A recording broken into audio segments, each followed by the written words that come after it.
And so, to give you some background about me, a little over 20 years ago, I was selected for Leadership Houston, and it's a year-long program for leaders in the city. And for the first session, it's a week-long session where they take us out. We were at Camp for All in Brennan, Texas, and we did all the team building and ropes, climbing, and all that for 3 days. And the last day, there's 50 of us, and we all end up in this room, and we've got assigned seating.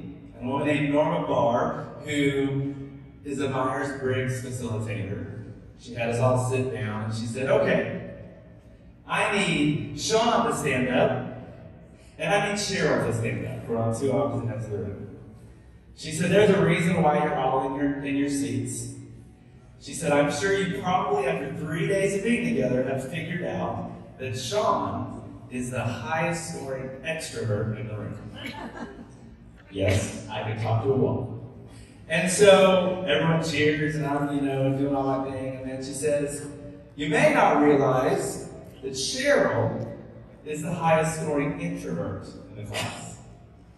Of course, I yelled out, I'm sorry, what did you write? So, and what started was this conversation of how do we work together? How will it work for Cheryl and I to work on the same project together? And so, it started a great friendship. After we were done, I'm running after Cheryl. Hey. She's like, what? I'm like, well, obviously we get to know each other, right? And she says, yeah, whatever. And so, 20 years later, I am the godfather to her son. We are extremely close. We've done this around the world for executives, and we've really worked on Myers-Briggs facilitation. And I think this year it hit for me, managing 400 plus employees who were off-site.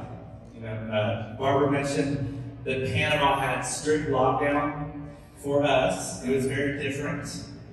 My parents are in Dallas. I grew up in Dallas, Garland. And they would say, oh my gosh, the stay-at-home order.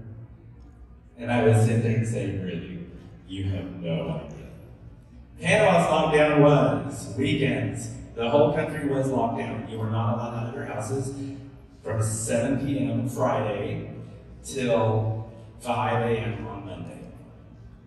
During the week, women could go out. Well, everybody could go out for 2 hours according to the last digit of their ID. Mine ends in 9, so my time was 9 to 11.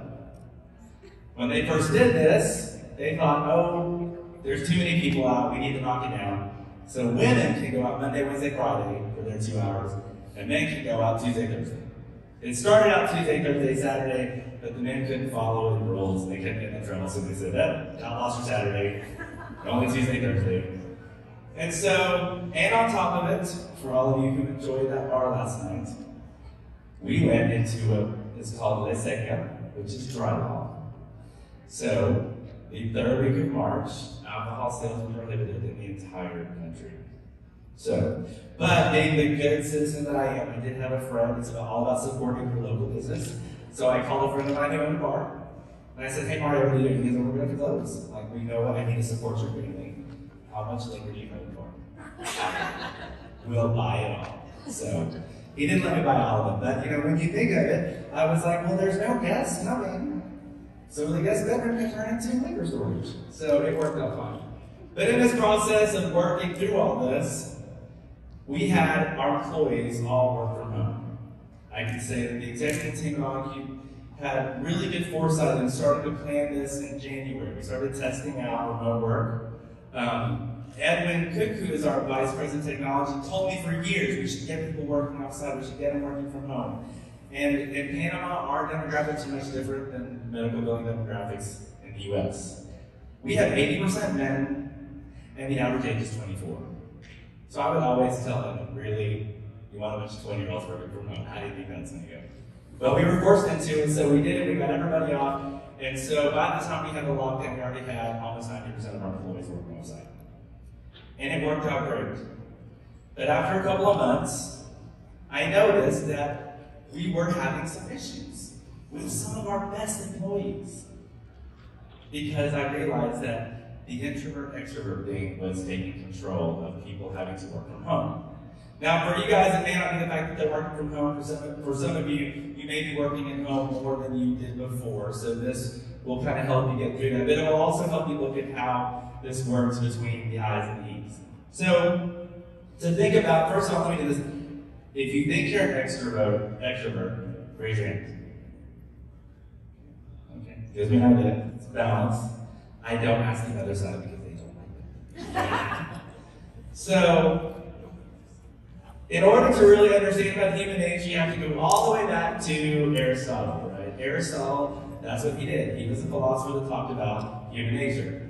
And I did actually find a picture of Aristotle with the mask for COVID. So, Aristotle said, humans, by nature, are social animals. It doesn't matter if you're an extrovert or an introvert. You do need some sort of social interaction. And the workplace is where a lot of us get it. You know, we at work is where we get to hang out with people. I mean, probably in this room, some of your closest friends have come from your workplace. And that's what you do. I mean, the workplace is where you hang out, because these are the people that you spend the majority of your life with. So, then, all over the world, offices said, you're going to work from home. And this was pretty much the reaction. All the introverts said, yes, I don't have to deal with people anymore. And all the extroverts were like, oh crap, I'm not going to be with you people anymore. It was completely opposite. And it started affecting productivity and quality. And it happened all over the place. So you have to understand introverts and extroverts, okay? So introverts, you know, they tend to work a little slower. They tend to work more methodically. You know, they like concentrating on single projects in lives. They like to kind of think through it. That's how they work. They can handle, they don't like big meetings, they don't like loud, events. They can deal with parties, but usually business gatherings, but most of the time after a few minutes they want to go home with a book and a glass of wine. That's very standard. It's not, and there's nothing wrong with that. There's nothing wrong with a good book and a glass of wine. But I'm the type of person who, can do the good book and a glass of wine and have a conversation with 10 people at the same time. So that's the extroverts. Extroverts tend to tackle their assigned work. They're quick. They usually will be rash decision makers. They don't mind risk taking, and they gravitate toward groups, and they tend to think out loud. They're energized by social gatherings, and that's by nature what really makes an extrovert at his or her best. Okay? So my first advice to everyone, and this is not just for remote work, it would be take your team and actually figure out what they are. Because here's the other side of it. You may think someone is an extrovert, but they're really an introvert. And I think, well, that doesn't make any sense. Well, what makes sense is the fact that introverts, they really can get used to faking it because they have to. The only way they know they can really feel comfortable and successful is if they try to speak out. If they try to be that person. And there's a lot of times when introverts it's just exhausting for them. Cheryl used to tell me she is a lead with the Houston Police Department's grants unit. So she's in meetings all day with cops and officials, and she would just come home and she was like, but she couldn't be successful at her job without speaking up all the time and talking and being a part of the conversation. But she would just go home and she just wanted to shut her door and be away from the world. She just was done because it was exhausting. But if you sat in a room with her, you would never know that she is a huge introvert because she's done a great job of faking. So my advice is always check your team and understand who they are. This is a site that is really good at just testing for how high you are as an introvert or an extrovert. It's something you can give to your team. Because if you're leading a group of people, it really helps for you to understand the team that you're leading. Understand how they're going to interact together. And so, I like how Dr. Collar talked about culture this morning because I thought, well, there's a couple things, and it's really interesting. There's a couple things she brought up in hers that I'm ending with today because it fits. But no matter what, you have to really understand your culture. you have to have a culture of being open to changing how you run your department, how you lead your team. You have to understand that there's going to be some give and take. You're going to be pushing people into positions and situations that they may not be the most comfortable at, that you've got to be able to balance it, okay? So the culture is a huge portion. So, first, one thing that we've all gotten used to, especially during this pandemic, are Zoom calls and Teams meetings. We heard Barbara's Teams going off earlier. So, it's important to understand with cameras, this can be challenging for extroverts and introverts. Extroverts. You can tell the extroverts in a Teams call or a Zoom call because they're never looking at the camera. They're looking in the corner of themselves. You know? They're always looking at the corner. Wherever their picture is, they're going to be looking at it to make sure they're good. And then they always look around the room. And so it can be distracting, so you have to figure out a way to balance that out. For the introverts, it can be difficult because the one thing about meetings that introverts like in person is that no one's looking at them. If you're sitting in a meeting, they're looking at the speaker, and most introverts are not going to be the speaker. But what's exhausting for introverts is our Zoom calls and Teams meetings because everybody is looking at them. So some of these meetings, I mean, I've had some of them. We just did our management retreat, the first one in 7 years that we did all virtually. And my management team said it was probably the most productive. Because no one can fall asleep. No one cannot be the, everyone's there. Your face is in the screen. You can't escape. You have to be engaged. So at the same time it's successful, it's really exhausting for everyone. You know, they can be. So you have to find ways to make it interesting. I have one client who we have a meeting every week with the stateside managers and the Panama managers. And in the beginning of the pandemic, when I got all cameras for all of our leadership team, and I will say it may be an investment that is worth it. If your team doesn't have cameras, make sure they get them. But in the beginning, we did dress-up days, tie day, hat day. This is weekly, you know. So 2 months into, you're like, oh my God, but there's nothing else I can put on my head. So we changed, and I realized when we changed, this was a really good idea because it helped my introverts. We decided to change to backgrounds.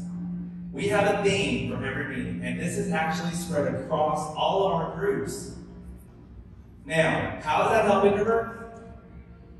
If you look at this, Stacy Dickerson right here, all you have to do, and you can share this with those who just, it's kind of tiring, they can be part of the game of celebrating whatever with their background. But in Teams and in Zoom, you tell them to put a sticky note on their camera, they disappear. But their background's in it. So they're a part of the meeting. But they now separated themselves from feeling exhausted by having to be that introvert who has everyone staring at him or her. So it really helps. I've had so many people stateside and in Panama say, this is awesome. Okay? So, I always say, these are a must. Cameras are a must for the E's. They gotta have a camera. If they don't have one, get one. For your introverts, I use them cautiously. I think everyone should have one. But at the same time, when I say cautiously, for me, and I'll talk about this in a bit, I want to know how my employees want to be communicated with. So for some of my extroverts, I tell them, you know, if you don't, for us, we have a one-on-one. I always tell them, look, if you want to just do this as a call, I'm fine.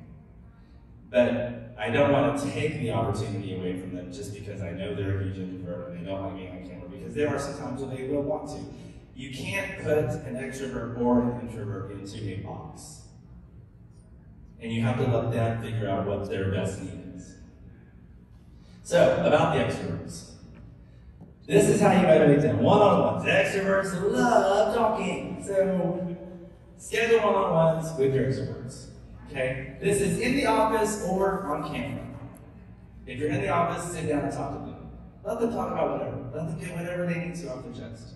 I guarantee if you go with a topic, 3 topics, 20 minutes later, you probably might not get to the first one.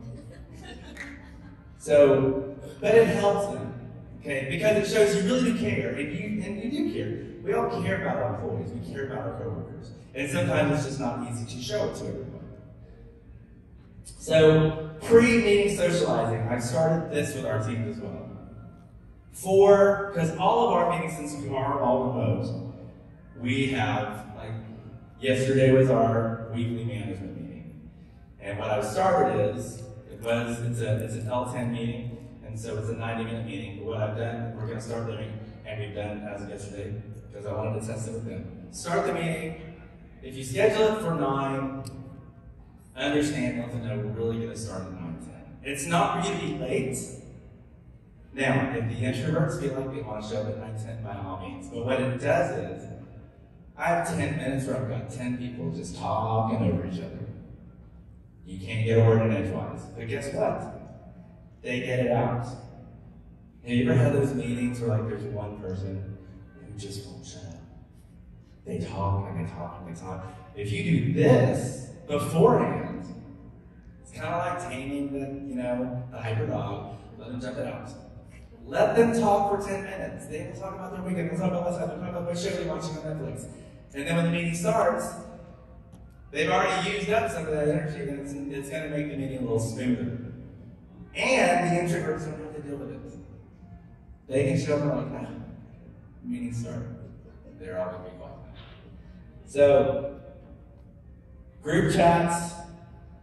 I used to loathe this because I would always think, my employees aren't paying attention, they're chatting on Teams all day. But, as I went through the pandemic, I realized they need this. The employees need this type of communication. They just need to be able to, they're not standing next to them at their desk. I want them to be able to send a Teams chat it up, and to remind them, don't forget, you're on our system. So, want something to come on back. And of course, we always talk about this, but virtual happy hours and parties. I have to tell you that my first virtual happy hour, I had not ever thought about it, didn't need it, but we have a core group of about 6 couples in Panama. We're all expats. They're mostly Canadian. And it was the first weekend of lockdown. And Mike, the only other married couple, he said, hey, I'm going to do a Zoom happy hour this Saturday. And I told Allison, I can't do the Zoom happy hour. Really? Take a drink and sit there, how boring can this be? Well, 4 hours later, and a little bit, after quite a bit of wine, it was fun. And so I started getting my teams to do it too. I had them, and so they kind of ran with it. We used to do the birthday parties in the break room with the birthday cake and all that kind of stuff, and now it's something you can't do. It's kind of those things that, you have that list of things that you're never going to go back to after COVID, and you look at going, oh my God, we actually ate cake after someone blew all over it? So we're not going to do that again, right? So what do? You can do it on the dinner teams, have someone with the cake, and tell everyone beforehand, go get a Kit Kat or Snickers or whatever you want, a cupcake, but celebrate together. You don't have to be together, but doing this, it kind of brings those little pieces of the office life back to it. Even if you're in the office and we're not doing these things anymore, maybe you do. Maybe you do get everyone on Zoom and say, I know we're in the office, but we're going to do this party, we're going to have everyone there so you can see it. And it works. It really does do a lot for their morale. So the introverts. The introverts. I know I said one-on-ones for extroverts, but introverts need one-on-ones also. But whether it's in person or on video, you need to give them an agenda. Let them know what you're going to talk about, at least the day before. Remember what I said earlier? They're very methodical, they like to think things through. So if you're going to do a meeting, the worst thing to do is go, hey, come on, let's talk. The extrovert's going to sit down and love it. The introvert, you're not going to get the feedback you need because they need to think about it. If you tell them, hey, I want to do a Teams call with you tomorrow, or I want you to come to my office tomorrow, these are the things I want to go over, you will have a much more successful, beneficial call because they've had a chance to think through everything. That's how their brains work, okay? And it really helps them. It makes them feel trusted, and it will give them confidence in themselves, and they will be able to give a lot more, okay? Meeting chats. At first, I thought, it's kind of annoying having someone chat while I'm talking. But I realized, well, it's no different than having the extrovert that sits there and says, hey, John, blah, blah, blah. So I realized that it was the introverts who they would ask a question in the chat. If they're in a meeting, share with them that if they don't want to interrupt people, because extroverts have no problem cutting you off. Yeah, thank you, okay, fine. And introverts, they'll wait an hour and they won't interrupt. They're not going to be that person that jumps out. So let everyone in the meeting, and don't single out them, just say, guys, if you don't feel like jumping in or interrupting, use the chat. Just do it. And the facilitator of the meeting should know that they should be paying attention to what's going on in the chat. Yes, it's kind of, you gotta multitask, but allowing the people to give you their thoughts in the chat really helps.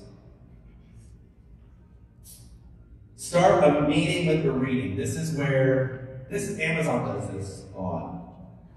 Give a topic for your meeting. Something you're going to talk about. Give your thoughts on it, ask someone else. Send it in an email. Hit send at the beginning of the meeting. Or if you're in person, pass it on. And say, I want y'all to read this and think about it. And then just let it sit. It will drive the extroverts crazy. But the introverts get to sit there, collect their thoughts, get ready for the meeting. It's giving everybody at that level playing field before the meeting starts. Also, and Dr. Collar brought this up this morning, sometimes later meetings are better. Some of us can handle meetings at 7 o'clock in the morning or 7 o'clock at night. Actually, though, if you think about it, and if you do meetings later, give everyone time to prepare in the morning, it will really help, especially introverts. It gives them a chance to prepare, get their day going, be methodical, and then start the meeting. Something that I think for both of them, this is something really fun for everybody. It's called clubing. If you want an activity to do for your team, this is good as a team builder for introverts and extroverts. It is a pub crawl in England. And it's $5. That's it. Not per person, it's just $5.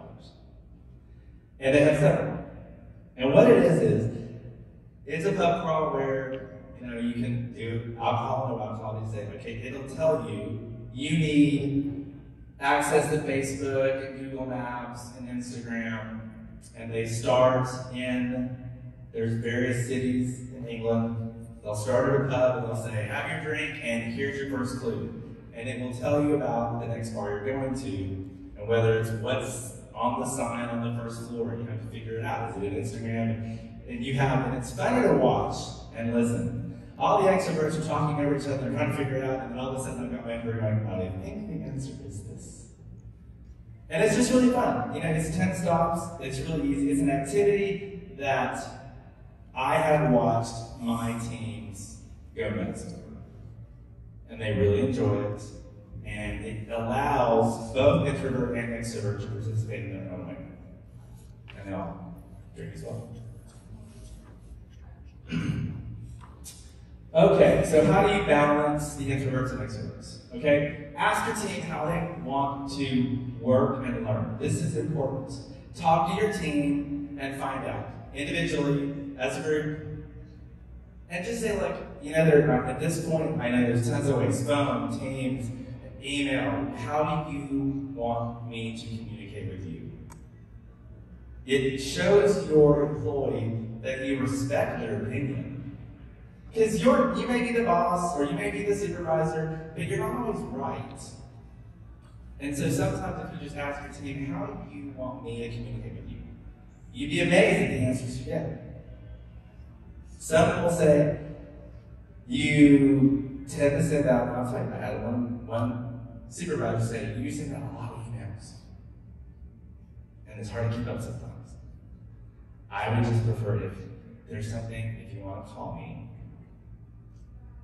And so I did.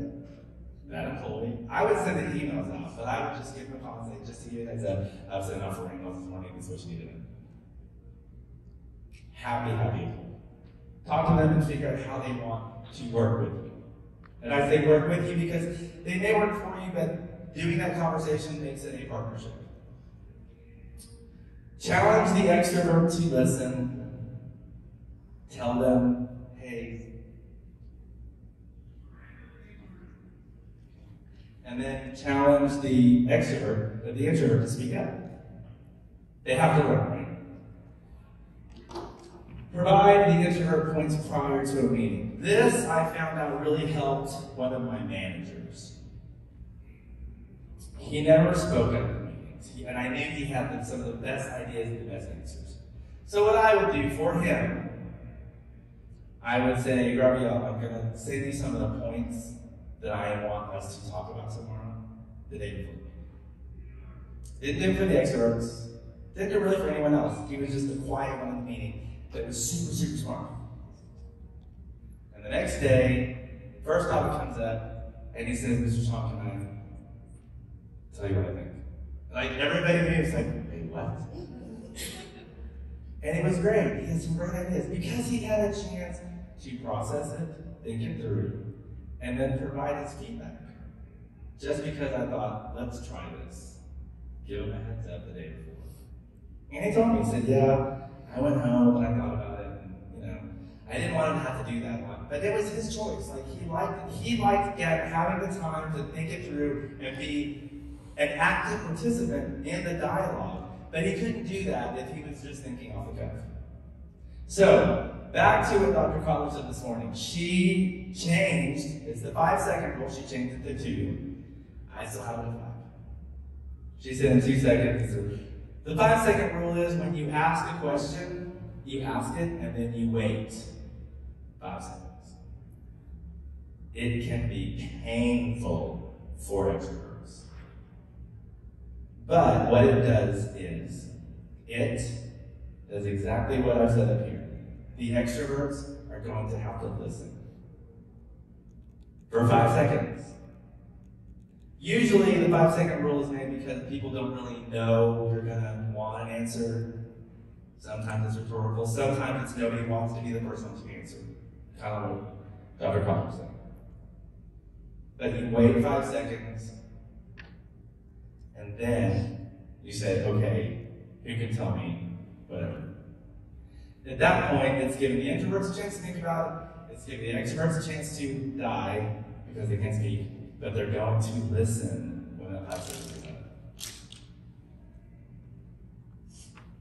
Prizes. I always do this because I think, especially through the pandemic, being outside, you need all kinds of things. So I say provide rewards all the time. Figure out a way. There should not be just, of course you're going to give it full recognition. When they do something great, it's good. For us, when you get a keyword email. But the other thing is we do games to keep them motivated. What we've done with some of our client teams is we've done scavenger hunts where on their off time from calls, we give them a clue about one of the radiology practices, and they'll have to look on the website, and they'll have to really go through. So what it does is it's kind of teaching them about that practice, because they're going through the website, they're finding stuff. It's a scavenger hunt that's work related, and all the information is coming from information that they should know or need to know. And then we do games out of that. The other one is random. I do this a lot. I will send an email out to the whole company, and then I'll say, if you've reached this point, click here. And it will send an email to an email address, and everyone who gets that gets something. It's amazing. 400 plus employees, and last week I got 72. 300 plus, I'm not reading the whole thing. But it's just a way, and I think especially, it's your way to reward your team, and it's your way to basically feel like Oprah, okay? You get a prize, you get a prize, everyone gets a prize. So yes, you can feel like Oprah. Now, the last thing is, out of all this, is you just have to remember how introverts and extroverts really are. And this video is the best way to describe it. My favorite coffee shop just announced it's permanently closing because of the lockdown. It's terrible. It probably would have closed anyway because there was never anybody there. But that's why I liked it. My favorite bar is going out of business. It's terrible. I've had so many fun nights there. At least I think. I don't really remember. I love wearing this thing. It's like my invisibility cloak. People can't see my whole face, so they lose all the nuances and intricacies of my facial expressions. It just makes me look so unapproachable. I hate that. I need to get something that has written on it, please, talk to me. I'm a nice person. Sure, it fogs up the glasses a bit, but if I go to the grocery store or something, no random acquaintances are going to recognize me. And nobody talks to me anymore. I look so unapproachable. It's empowering. Working from home is so boring, it's like the worst thing that's ever happened. Working from home is awesome. I can't go to the break room and hang out with someone, or go to someone's desk and hang out with them, or hang out with people out in the parking lot. There's nothing to do except work. That ain't right. Like if I need to go number 2 during the day, I can just go. There's none of this going to the bathroom and then seeing a coworker and then pretending like I just went in there to wash my hands. Let's get real. No one goes to the bathroom just to wash their hands. I'm so bored, I just go through my contacts list and pick someone every day to talk to. People I haven't talked to in years. I've got everyone I've ever met for the last 15 years on here. Today I'm going to be calling Jason Subway. His name isn't Subway, I think I just met him on the subway. Or maybe he was making me a sandwich at Subway. Or maybe his name actually is Subway. What's really terrible is that all of my normal excuses for getting out of things have gone out the window over this past year. Everyone knows I'm just sitting at home with nothing to do. So if I get invited to a Zoom happy hour, the only good excuse I have left is to say, oh, sorry, I'm getting a COVID test then. You know how long those lines can get. Yeah, I actually made a few new friends in the COVID test line, which is awesome. Like, check this out. Jenny test line. Oh, yeah, you know, I'd love to, but I'm getting a COVID test then. I mean, you know how long the lines are. So yes, in a nutshell, and it's exaggerated, but yeah, that's really introverts and extroverts at their best. And so through all this, I think the point is, if you kind of rethink how you deal with your employees, and it's difficult and challenging, but if you make sure that you're not working with all of them at the same level, in the same way, and expecting the same results, you will have a much more successful team. And thank you very much.